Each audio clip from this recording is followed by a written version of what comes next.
has been unbelievable.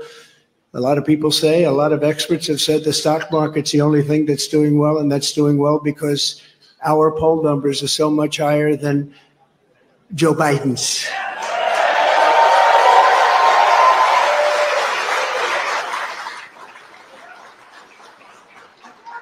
He's the worst president in the history of our country.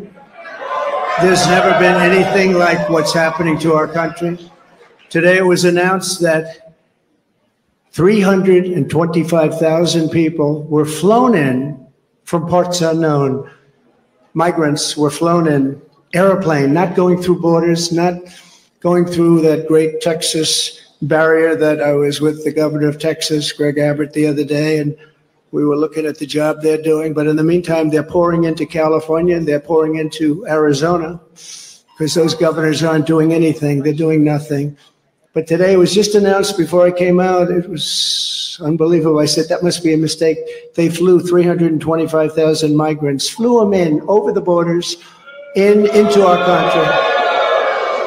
So that really tells you where they're coming from. They want open borders, and open borders are going to destroy our country. We need borders and we need free and fair elections, or we don't have a country. This is an incredible group of people. So many celebrities that I'm not going to introduce any because I'm just going to get myself in trouble if I do that, because I'll leave out most of you. But this is a room chock full of incredible, talented people, like some of the guys standing right in front of me, right? Big futures, big, fat, beautiful futures. Oh, I'd love to be your age. I'd pay you a lot of money to be your age. But we have some tremendously talented people in this room, including tremendously talented political people that have helped me right from the beginning. We had the safest border in the history of our country. We built 571 miles of wall. We had Mexico supply us with 28,000 soldiers because we wanted them, that's why. And they said, we won't do that. I said, yes, you will, you will. And in the end, they did. It was an easy negotiation, but we had the safest border, the best numbers we've ever had, and now we have the worst numbers probably in the history of the world. It's sad to see what's happening to our cities. Our cities are being overrun with migrant crime, and that's Biden migrant crime. But it's a new category of crime, and it's violent, where they'll stand in the middle of the street and have fistfights with police officers. And if they did that in their countries from where they came, they'd be killed instantly. They wouldn't do that. So the world is laughing at us. The world is taking advantage of us. 3 years ago, we were at a level, we were energy independent. We were going to be very shortly energy dominant. And today we're getting oil from Venezuela. Can you believe it? And we're doing numbers on that oil. You know what we're doing? We're refining the oil. We have our refinery for that oil. It's really, I call it tar. It's not oil. It's terrible. We have real stuff. But we're refining it in Houston. So for all of the environmentalists, you ought to look at that, because all of that tar is going right up into the atmosphere. You just ought to take a look. It's the only plant that can do it. We have the only plants that can take tar and make it into oil. And that's what it is. It's a shame. But we were energy independent. We were going to be energy dominant. We were going to be supplying oil to Europe, all over the world. And then a tragic thing happened during the election. It was a tragedy, because you wouldn't have, think of it, all of the problems that you have today, I don't think you would have had any of them. You'd only have success. And that's what's ultimately going to unify this country and unify this party. We have a great Republican Party with tremendous talent. And we want to have unity, and we're going to have unity, and it's going to happen very quickly. And I have been saying lately, success will bring unity to our country, and it happened before. We had the best economy our country's ever had, and people were calling me that I would have said will never happen. It'll never happen. They wanted to get together, African American, Asian American, Hispanic American, women, men, people with diplomas from the best schools in the world, and people that didn't graduate from high school. Every single group was doing better than ever before. And it was a beautiful thing. Our country was coming together. Our country was coming together. And now we have a very divided country. We have a country that a political person uses weaponization against his political opponent. Never happened here. It happens in other countries, but they're third world countries. And in some ways, we're a third world country. We're a third world country at our borders, and we're a third world country at our elections. And we have to stop that. We need a fair and free press. The press has not been fair, nor has it been free, but maybe someday they will be. They're being beaten up pretty badly. People aren't trusting them. They're not believing them. And really, it's a very important factor. The press used to be the policeman. It used to police our country. Now nobody has confidence in them, and we have to get that confidence back. It's so important for the success of our country. So important.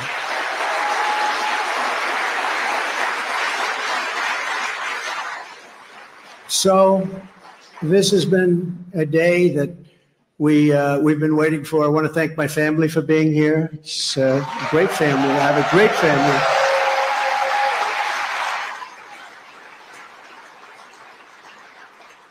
They've had it very easy since I decided to run for politics. They say, thanks a lot, Dad. We appreciate it. But they're strong, and they're very capable people, and they love the country. They really do love the country, and we appreciate it. And I want to thank everybody at my staff. Susie, Chris, incredible job. Incredible job you're doing.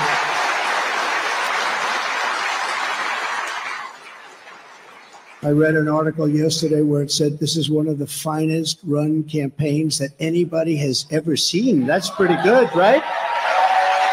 That's pretty good. It's really a statement. And we have no choice, because November 5th, it's right around the corner. November 5th is going to go down as the single most important day in the history of our country.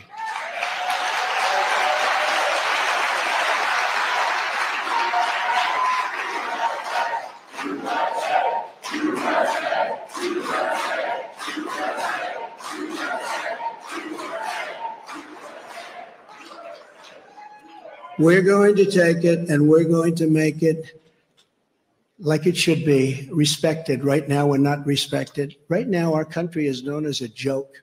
It's a joke. Other leaders who I speak to, other leaders can't believe what happened to us.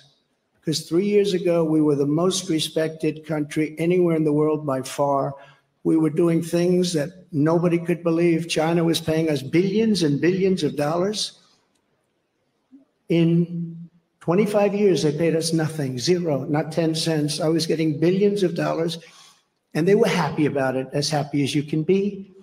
Of course, maybe there's reasons for things having happened, but they were not so happy with certain things, I guess, based on things that took place. But we were getting along with everybody. We were getting along, and we were respected by everybody. We had no wars. Remember when I had the debate with Hillary Clinton? She said, look at him. Look at that personality. He's going to cause wars. I said, no, my personality is going to keep us out of wars. And that's what happened.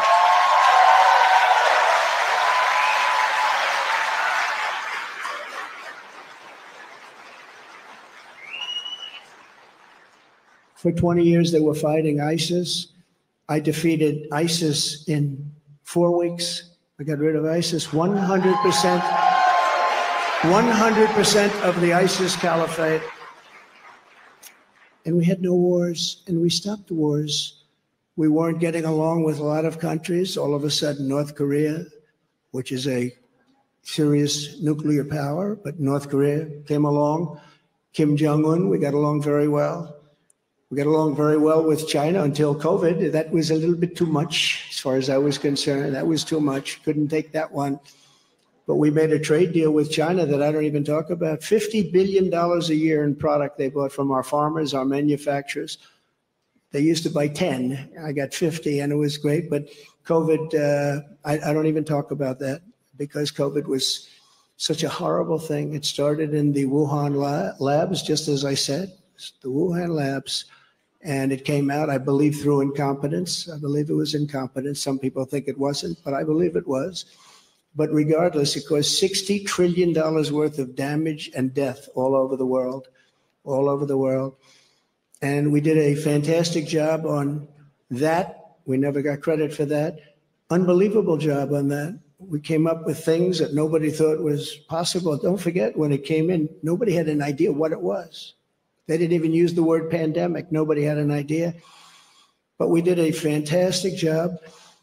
And we got a lot of credit for the economy, a lot of credit for our foreign policy. I think credit like nobody, very few people have gotten. And the press was very honest about it. They give us very high marks on foreign policy, the Abraham Accords, so many different things we did.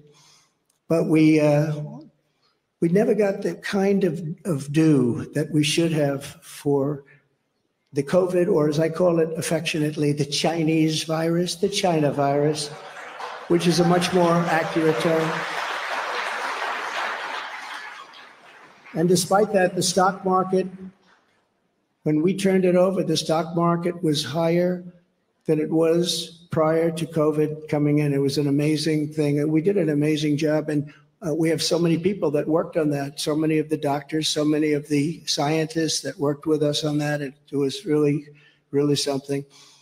But there's never been an administration that had more success in so many different elements. We got the largest tax cuts in history. We have the largest regulation cuts in history. We rebuilt our military.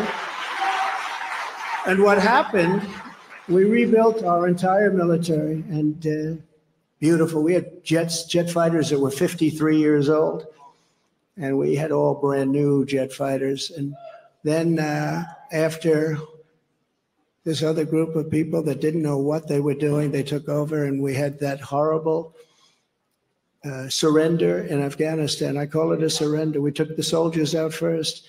You know, I dealt with the leaders of the Taliban in Afghanistan. They were the ones that were causing the trouble. The press was very angry because they said, "Why are you calling them?" I said, "Because that's where the problem is." I say oftentimes, they asked Jesse James, "Jesse, why do you rob banks?" He said, "Because that's where the money is." And I said, that's where the problem is with the Taliban. And I spoke to Abdul. He's still the leader. Believe it or not, he's really the leader of Afghanistan, but he's the leader of the Taliban, a rough group. I say, don't ever shoot our soldiers again. Don't ever do it. Very interesting. What happened is that, we were having, during the Obama administration, previously, they were shooting a lot of our soldiers. And I let them know, I said, don't ever, ever let that happen. I said, in a rather nasty fashion. We don't have to go into it tonight. For 18 months, we lost nobody in Afghanistan. And then we had that horrible, horrible withdrawal where we lost 13 soldiers, 38 horribly wounded, left Americans behind. You know, we have Americans right now still behind. Call them hostages if you like. It was a terrible moment. We left $85 billion worth of brand new, beautiful equipment behind, jets and tanks and everything you could think of, goggles, night goggles. They didn't used to fight. They're good fighters. They didn't used to fight at night, but now they do because they have goggles. They have better goggles than we have. So I just want to tell you that led to a lot of bad things. And now the worst things are happening. The things that are happening now are unthinkable, and they're unthinkable at the border. We have millions of people invading our country. This is an invasion. This is the worst invasion probably. We've never had anything like it. No country has ever had anything like it. The number today could be 15 million people. And they're coming from rough places and dangerous places. And we had that shut down. We had everything going so beautifully. When Joe Biden goes to the beach, because somebody on his staff thinks he looks very good in a bathing suit, until he can't get his feet out of the sand or lift the chair, which weighs about 9 ounces. Joe Biden, if he would have just left everything alone, he could have gone to the beach. He would have had a tremendous success at the border and elsewhere. So we're going to take back our country. We're going to make sure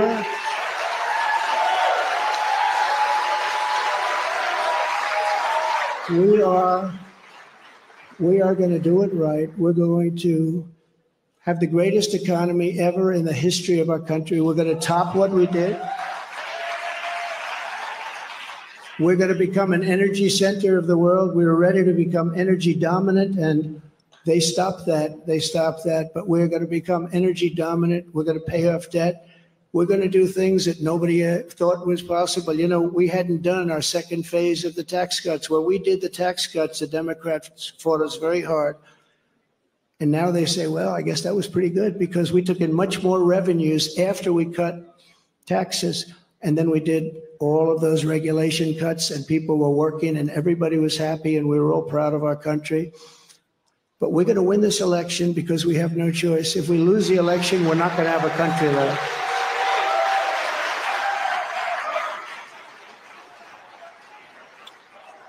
And we're going to do something. Thank you very much. We love you too. And we love our country.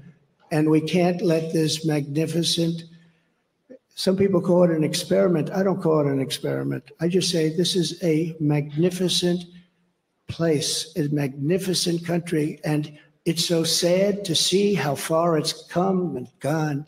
When you look at the depths of where it's gone, we can't let that happen.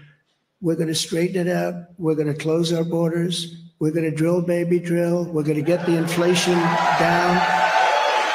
And we are going to make our country greater than ever before. And we're going to do it quickly. We're going to do it quickly. It's going to go fast. We have to get the criminals out. We have many, many criminals that have entered our country. We have people coming in from such bad places, and we're going to have to get them out. We have murderers that are being deposited into our country. We have drug dealers at the biggest, highest levels. They're coming into our country. We have people coming into our country that just shouldn't be here. But many, and I say many, large percentages, they come in through the caravans. They come in many different ways. Now we find out again, they come in through airplanes. We'll send them in. This is crazy.